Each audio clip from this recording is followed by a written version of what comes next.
Abra sua Bíblia em João, capítulo 8, versículo 32. Evangelho de João, capítulo 8, versículo 32. Quarto livro do Novo Testamento. Mateus, Marcos, Lucas, João, antes de Atos. João 8, 32. E conhecereis a verdade, e a verdade vos libertará. Responderam-lhe: somos descendência de Abraão, e jamais fomos escravos de alguém.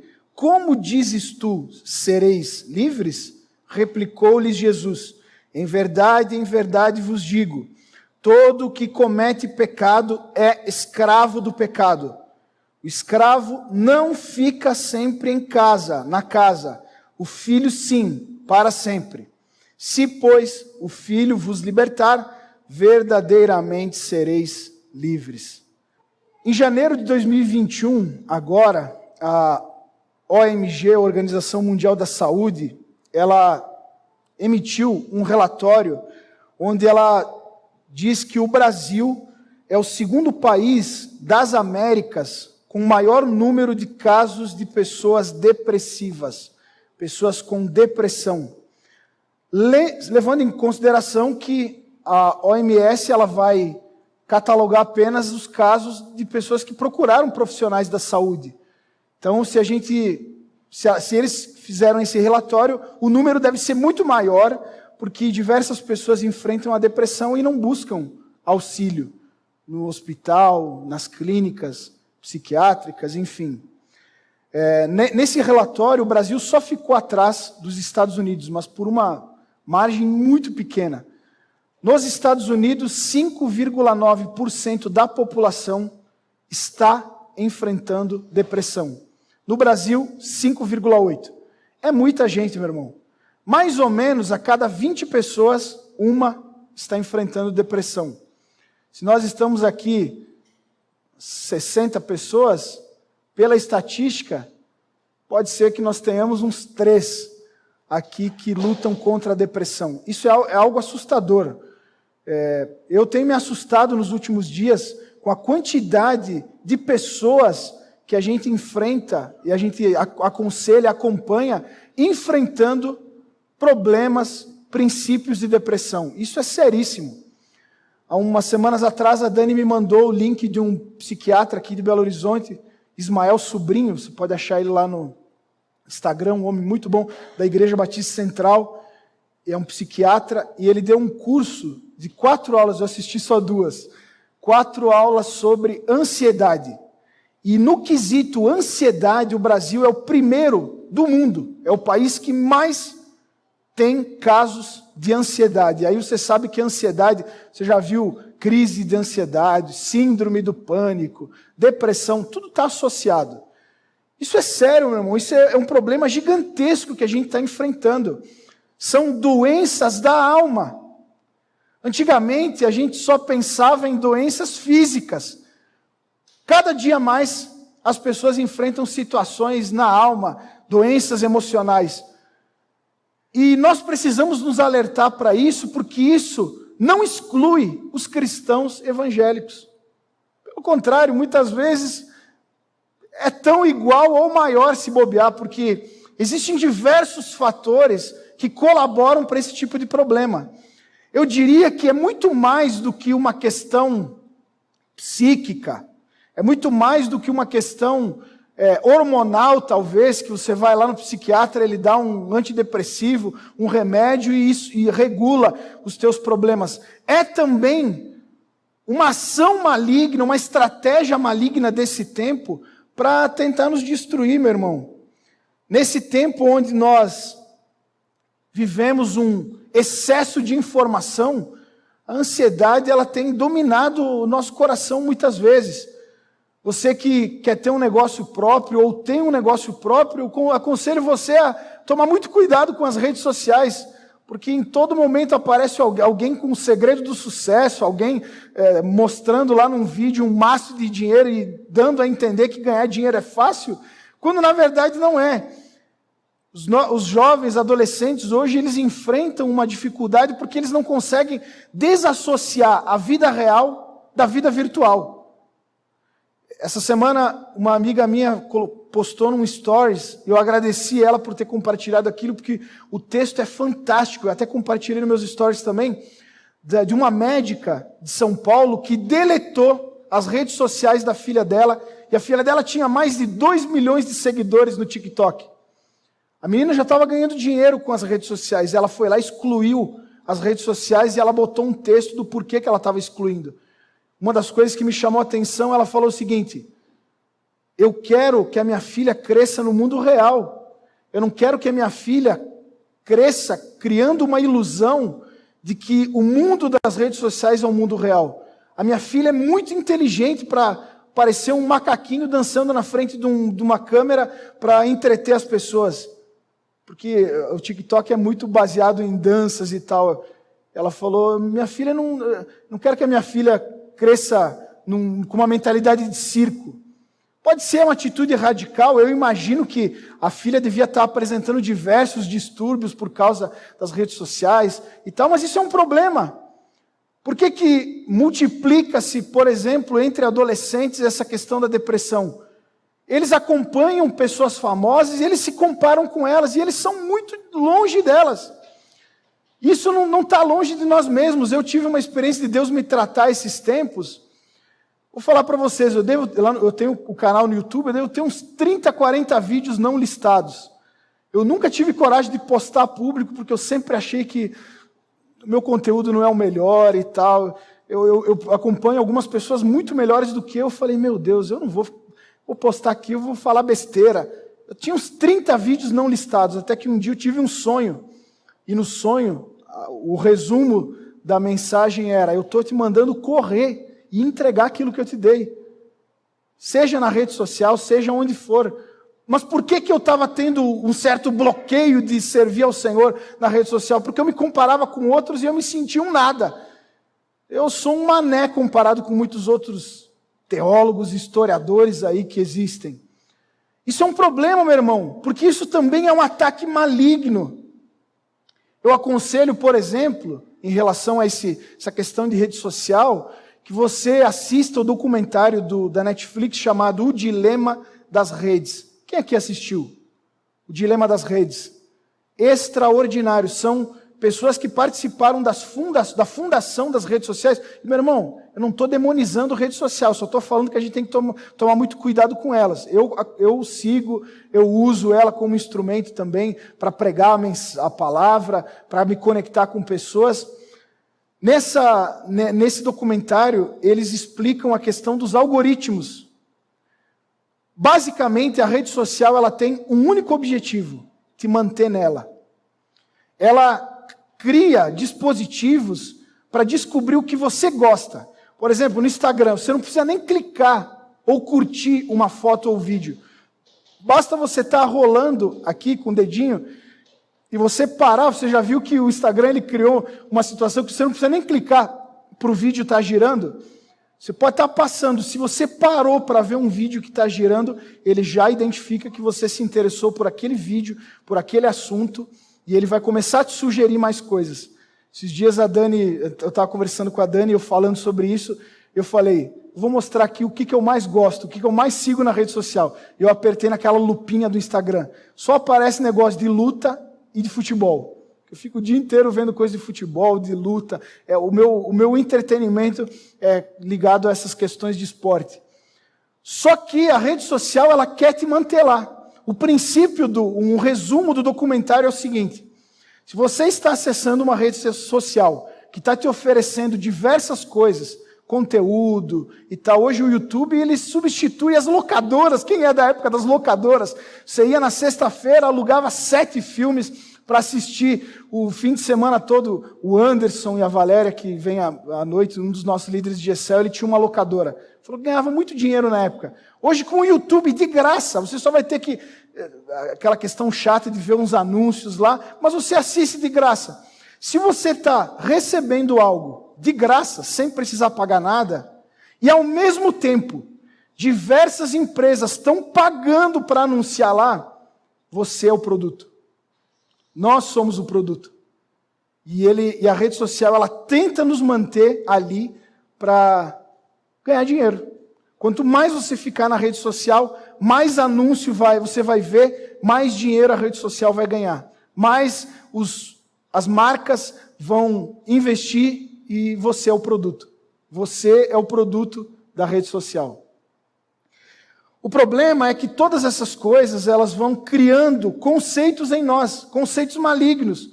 Nós éramos da época que a gente orientava os irmãos a não assistir novela, porque novela era coisa do diabo, porque as novelas pregavam ideologia do gênero. Quem dera se a gente vivesse ainda no tempo das novelas. Era só a novela das 9, mas começava às 8, né? Às 8h30. Era só das 8 às 9h30. Agora, meu irmão, 24 horas por dia. Você recebe mulher rebolando na frente da câmera. Você recebe texto gigantesco argumentando a respeito da ideologia de gênero e todo o resto. Tudo isso faz parte dos ataques malignos contra a nossa mente, para criar prisões mentais. E eu quero falar sobre isso hoje.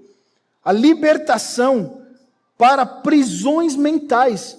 Porque a escravidão, meu irmão, ela não é hoje em dia apenas algo físico, onde você anda com algemas e com uma bola de ferro amarrada nos pés, nos desenhos antigos. Eu acho que as prisões americanas eram assim, colocava-se uma bola de ferro amarrada no pé do camarada para ele não conseguir fugir. Não é físico, é principalmente mental.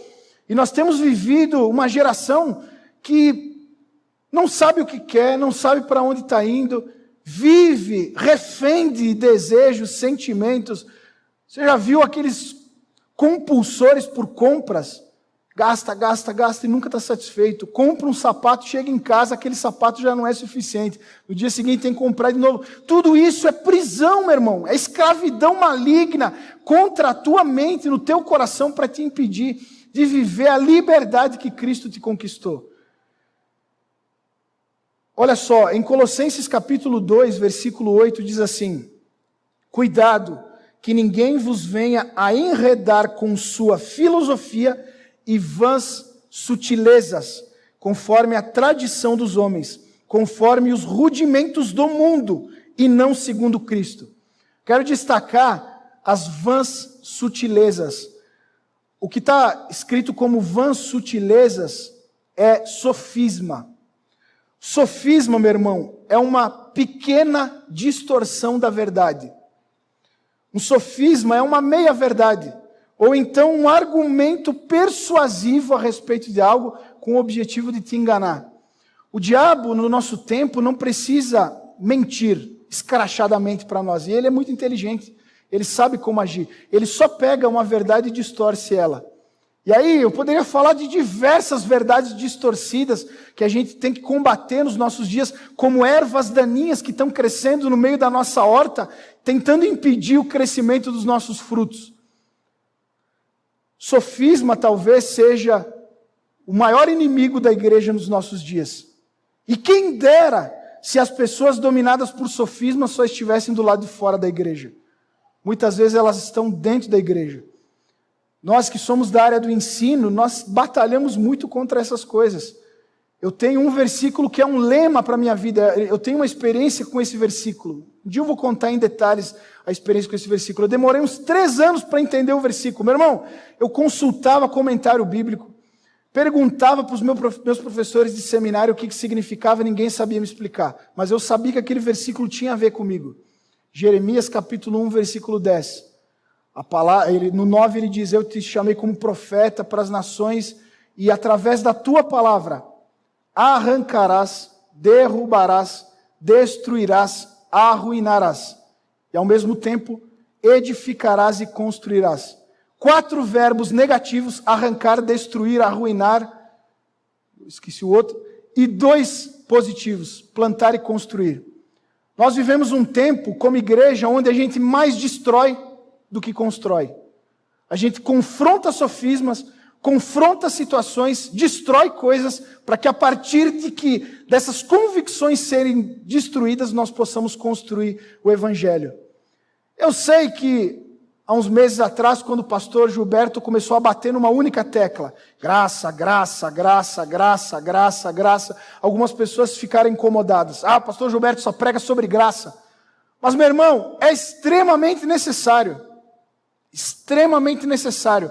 Nós vivemos um legalismo enraizado em nós. O legalismo é um dos sofismas do diabo. Ele não precisa te convencer contra a Bíblia. Ele só precisa distorcer os princípios bíblicos. Fazer você acreditar que tem a ver com o teu esforço, com a tua dedicação. Isso é um sofisma.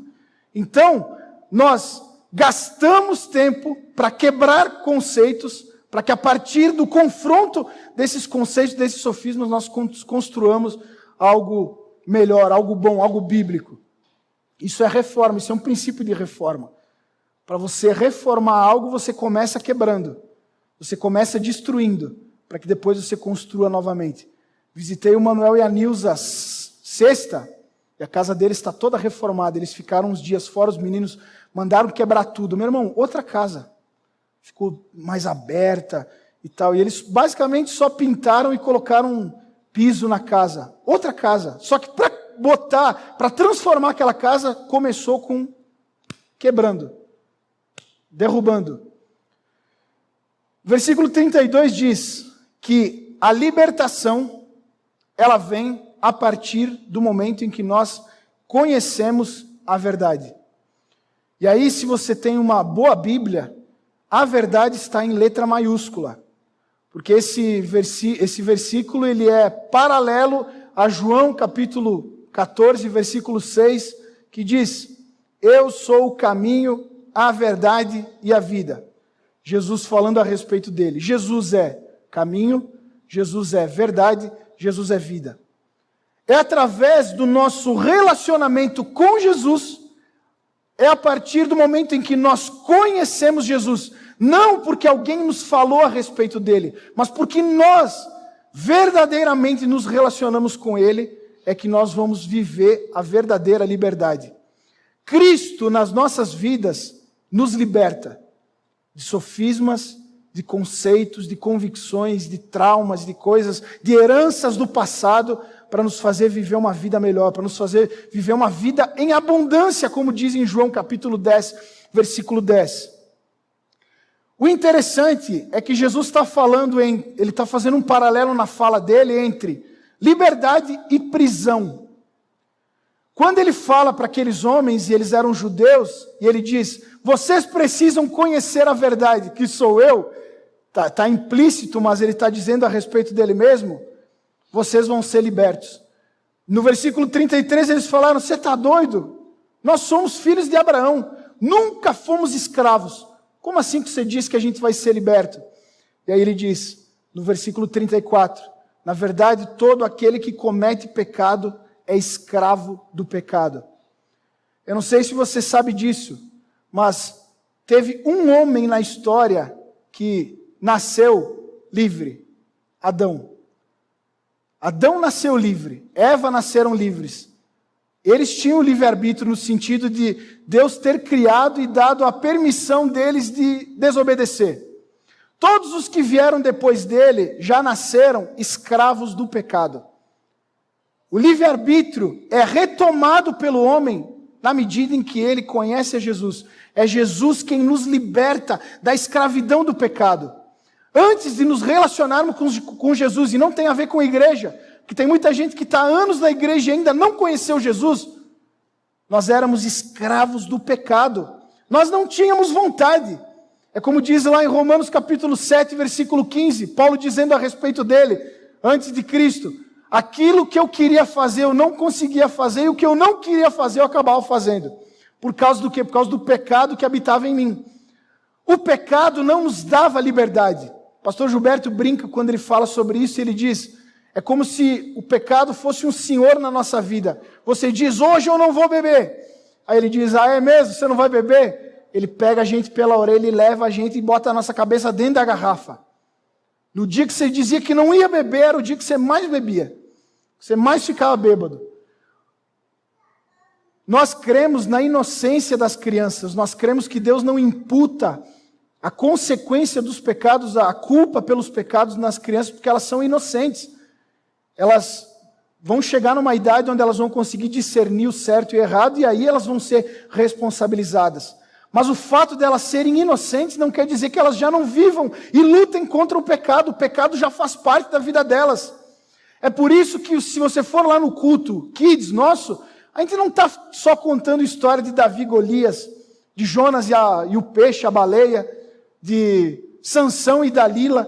A gente está ensinando a respeito de salvação, perdão, justificação. Vai lá um dia para você ver.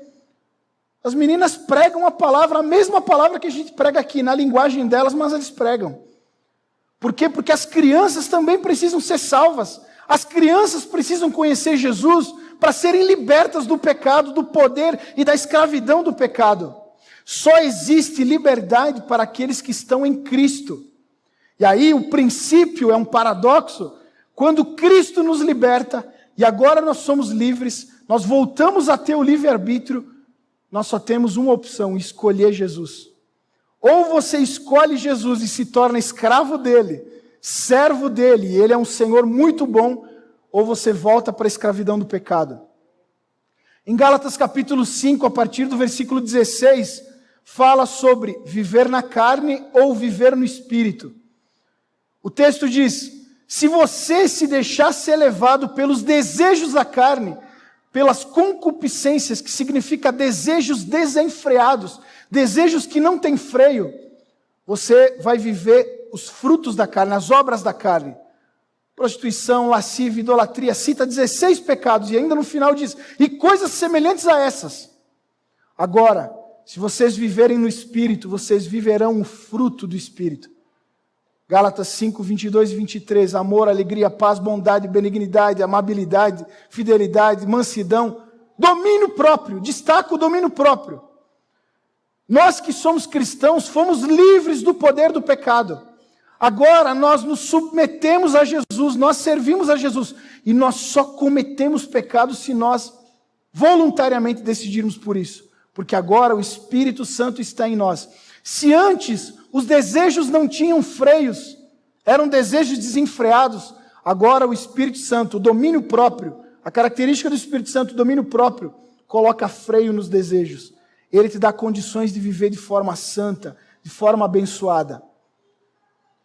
Meu irmão, Lutero dizia: eu não posso impedir que um pensamento passe pela minha cabeça, mas eu devo impedir que ele crie ninho, principalmente se for um pensamento maligno. Nessa questão das prisões mentais, nós temos que aprender a filtrar, observar o que passa na nossa mente. Porque se o seu cristianismo é algo apenas externo, eu vou me cuidar naquilo que eu vou falar, eu vou me cuidar na forma como eu vou me vestir, eu vou cuidar com a minha postura. Você está enrolado, meu irmão. O cristianismo começa na mente, meu irmão. Você tem que cuidar no que você pensa, porque se você pensar bem, você vai falar bem. Se você pensar bem, você vai agir bem. Se você pensar bem, você vai ter uma boa postura. A nossa luta começa na mente, não é nas ações, porque as ações são uma consequência dos nossos pensamentos. Filipenses capítulo 4, versículo 8 diz: finalmente, irmãos, tudo que é verdadeiro, tudo que é respeitável, tudo que é justo, tudo que é puro, tudo que é amável, tudo que é de boa fama, se há alguma virtude e se algum louvor existe, seja isso que ocupe o vosso pensamento. Nós precisamos ocupar nossa mente com as verdades bíblicas, com os princípios bíblicos. Nós precisamos ocupar nossa mente com a mentalidade de Cristo. Precisamos buscar e desejar ter uma mentalidade de Cristo, porque aí naturalmente a gente vai viver uma vida de liberdade. A liberdade do cristão, por mais que seja uma sujeição a Jesus, e eu, meu irmão, diante de vocês está um escravo de Cristo. Seja feita a tua vontade, Senhor. Às vezes eu até teimo, mas no fim das contas eu sempre faço o que o Senhor quiser, a menos que eu não tenha entendido qual é a tua vontade. Por mais que nós sejamos escravos de Cristo, nós somos livres, meu irmão. Somos livres porque agora nada nos domina, nada nos condena, não há mais condenação para aqueles que estão em Cristo Jesus. Você pode, inclusive, abandonar o Senhor se você quiser. Ele não vai mandar um anjo com uma espada desembainhada para impedir que você entre num determinado lugar que você sabe que é perdição para você. Ele vai te deixar aí. A casa do Pai é uma casa com as portas abertas, tanto para entrar como para sair. É o pai do filho pródigo. Você quer ir? Vai. A porta está aberta. Do mesmo jeito como a porta está aberta para você voltar. Quando você quiser voltar, saiba que a porta está aberta. É assim que funciona no reino de Deus. Liberdade, meu irmão. Até para fazer o que não presta. Tudo me é lícito, mas nem tudo me convém. Tudo me é lícito, mas eu não me deixarei ser dominado por nada. O problema é que nós aceitamos os sofismas, as convicções, as mentiras do diabo na nossa mente e a gente vira escravo dessas coisas. Não aceite os seguintes argumentos. E eu quero que você perceba que eu vou usar eles na primeira pessoa do singular.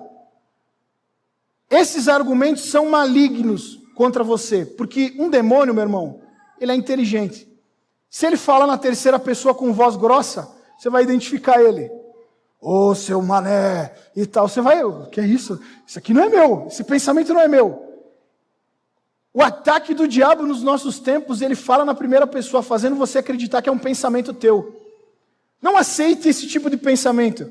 Eu não consigo me livrar disso. Eu já caí várias vezes. A carne é fraca mesmo. Interessante que esses dias eu conversei com um rapaz que estava ouvindo vozes. Literalmente ouvindo vozes. E ele tem muito problema com o pai. E ele falou para mim que ele ouvia vozes na cabeça dele com a voz do pai.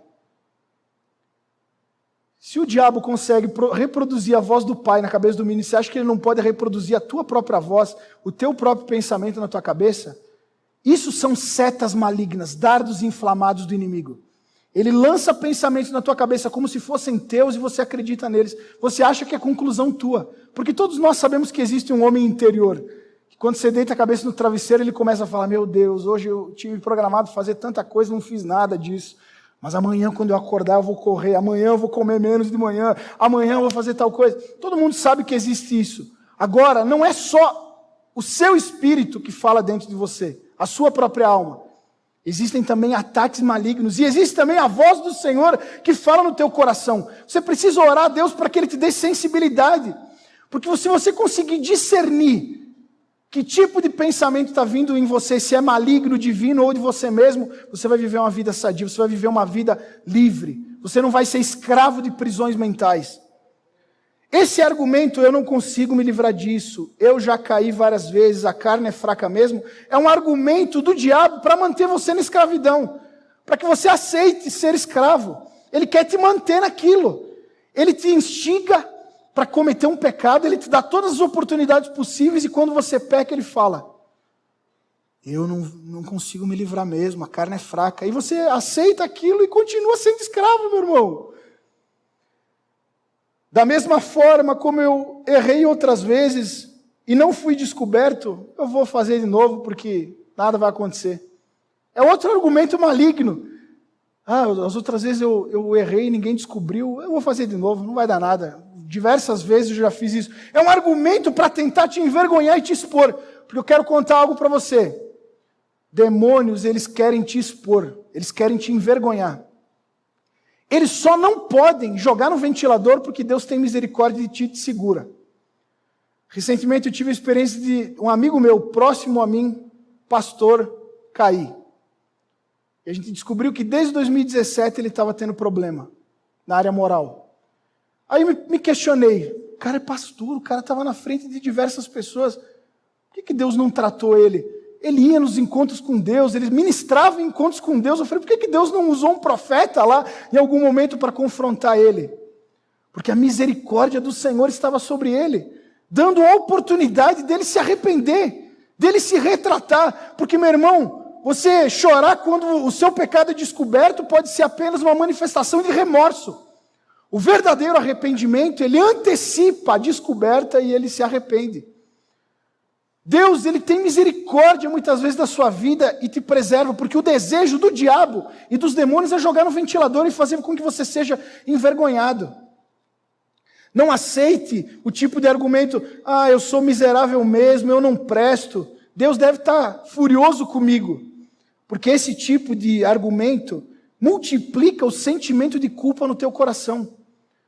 O diabo te faz pecar, ele te oferece um prato. Depois que você come daquele prato, ele começa a te crucificar por causa daquilo.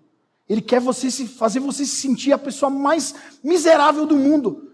Deus me odeia, Deus não quer nada comigo, para que você se afaste dele, meu irmão. Quando na verdade deveria ser o contrário. Porque se eu pequei, aquele que tem o antídoto do pecado é Jesus, eu tinha que correr para ele. Eu tinha que correr para Deus, porque ele é um pai amoroso. Mas o diabo vem e argumenta contra nós, joga coisas na nossa cabeça para que a gente se afaste dele. Conheça a verdade, meu irmão. Quando você se relaciona com Jesus, Jesus se relaciona conosco através do Espírito Santo. Você ouve diversas vozes gritando na sua mente: ladrão! Lembra do seriado do Chaves? Ladrão, ladrão, ladrão. E o Chaves indo embora, sendo acusado de ladrão. Ladrão, pecador, traidor, miserável. Você ouve diversas vozes gritando. Se você parar e procurar, você vai ouvir uma voz lá no fundo: tudo bem, meu filho, você caiu, vamos levantar, vamos caminhar de novo. Você precisa só ser fortalecido. Toma aqui uma maçã, toma aqui uma goiaba para que você fique forte e caminhe de novo. Você só não pode parar, meu filho. Tudo bem, vamos consertar o estrago que você fez. Experimenta, meu irmão, num dia em que você está ouvindo gritos, tentando te fazer se sentir culpado, culpada, para e busca ouvir a voz de Deus, ele vai falar contigo. Esse mesmo menino que estava ouvindo vozes, no dia que eu visitei ele, eu falei para ele: você só precisa de uma coisa, meu irmão, ouvir a voz do Espírito Santo, porque quando ele fala contigo, ele cala todas as outras vozes. Esses dias ele mandou um áudio para nós dizendo que ele começou a ouvir essa voz. E ele falou que é engraçado, as vozes, e ele identificava como diversas vozes, jogavam ele para baixo. Nas palavras dele no áudio foi: a voz que eu comecei a ouvir me joga para cima, me fortalece. Aí um dia, porque demônio não conhece o nosso pensamento, ele ouviu uma voz que jogou ele para cima e ele afirmou. Aí ele falou: é isso mesmo, eu vou fazer isso e tal coisa. Ele colocou para fora. Na hora, ele começou a ouvir diversas vozes gritando, porque eles descobriram que Deus tinha falado com ele, e eles começaram: não acredita nisso, isso é mentira na tua cabeça e tal. Nós vivemos uma batalha na nossa mente. Essa batalha não é vencida com a força do nosso braço. Essa batalha não é vencida com cursos de psicologia, psiquiatria, com remédio. Você vence, você começa a vencer elas na medida em que você se relaciona com Jesus: e conhecereis a verdade vos libertará. O versículo 35 diz algo muito interessante. O escravo não fica sempre em casa, o filho sim, para sempre. Quem está em Jesus foi feito filho de Deus, é participante da herança que Jesus conquistou na cruz. Os que creram, deu-lhes o poder de serem feitos filhos de Deus. Só que você sabia que tem muito filho vivendo como escravo? Tem muito filho que já foi liberto, mas vive como escravo. Em 1º de janeiro de 1863, o presidente americano Abraham Lincoln, ele lavrou um documento assinando embaixo dizendo: a partir de hoje é proibida a escravidão nos Estados Unidos. 1863. Alguns historiadores dizem que décadas depois, muitos anos depois, em alguns estados mais interioranos dos Estados Unidos ainda existiam escravos sendo escravizados. Sabe por que eles continuavam sendo escravos, mesmo tendo uma lei que libertava todos os escravos nos Estados Unidos? Porque os senhores deles não deixavam que eles conhecessem essa lei. Pelo desconhecimento da liberdade que eles já tinham por direito, eles continuavam vivendo como escravos. Tem muito cristão que já foi liberto por Jesus, mas continua sendo escravizado pelo diabo. E essa escravidão começa na mente, começa no coração. Guarda, pois, o teu coração, porque dele procedem todas as saídas da vida, diz em Provérbios 4:23. Mas a promessa bíblica é, versículo 36, se, pois, o Filho vos libertar, verdadeiramente sereis livres. É como se o versículo dissesse: quando o Filho, eu, me apresento a vocês, vocês me conhecem, vocês são verdadeiramente livres. É até uma afirmação redundante, porque se ele já nos disse que a verdade nos liberta, talvez não precisaria que ele dissesse, olha só, vou repetir, vocês verdadeiramente são livres. Sabe por que ele diz isso? Ele precisa reafirmar, porque a gente precisa lembrar disso todos os dias. Não se esqueçam, vocês são livres, e isso é verdade, verdadeiramente vocês são livres. Lembrem disso, porque o diabo vai querer fazer com que vocês pensem que não são, mas vocês são livres em mim. Eu garanto a liberdade. Em verdade vos digo. Quando Jesus dizia em verdade vos digo, é como se ele dissesse, é verdade porque eu estou dizendo que é verdade. E se eu estou dizendo, pode confiar que é verdade. Vocês são livres. Talvez você seja uma dessas pessoas que está ouvindo vozes. Porque a depressão, a ansiedade, são ataques malignos contra a nossa mente. Você ouve a seguinte frase, ninguém me ama, eu não presto mesmo, eu não tenho valor. Você muitas vezes acredita nisso. Você precisa aprender, buscar a sensibilidade para ouvir a voz do Senhor. Faça esse exercício. Quando você começar a ouvir vozes, fecha os seus olhos e procura a voz do Espírito. Ele está falando contigo. Ele vai falar, talvez uma voz mansa. Ele não precisa gritar. Quando você ouve aquela voz, é como um raio de luz no meio da escuridão. Ele ilumina tudo. Ele traz luz, ele ilumina e ele traz vida na tua alma.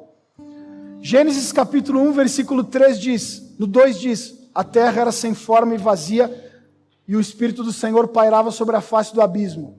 No 3 diz, então disse Deus, haja luz e houve luz. A afirmação, haja luz, houve luz, no original, é a mesma expressão que foi usada em Êxodo, capítulo 3, versículo 14. Eu sou o que sou. Foi traduzido como luz, porque no versículo 2 dá a ideia de caos, de trevas. Então, a tradução traduz como luz. Mas o certo, o versículo é, em meio ao caos, eu sou o que sou, se apresentou e organizou o caos. Talvez o seu coração é um caos.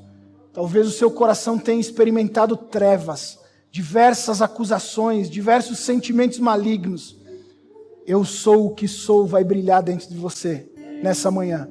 Eu sou o que sou, vai raiar a luz da justiça, vai mostrar o caminho para que você viva essa liberdade.